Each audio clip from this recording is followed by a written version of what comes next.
हदीस मुबारक बयान की हमने फरमाया कि अल अंबिया व शुहदा वल औलिया, कि अंबिया, शुहदा और औलिया ये जिंदा होते हैं फी क़ुबूरिहिम, अपनी कब्रों में, वहुम युरज़क़ून, और उन्हें रिज़्क़ दिया जाता है।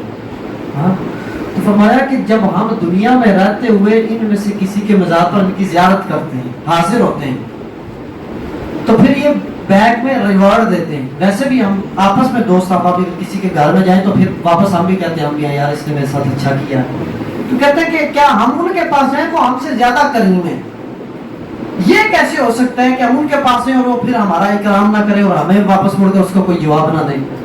कहते हैं कि जहां जहां पर हम दुनिया में जिस जिस वली के मज़ार पर जाते हैं तो सबसे पहले ये होता है कि जिस दिन आप कब्र में जाते हैं पहली रात वहां पे तशरीफ लाते हैं, कहते तूने हमारी ज़ियारत वहां की थी, हम भी तुझसे मिलने यहाँ आए।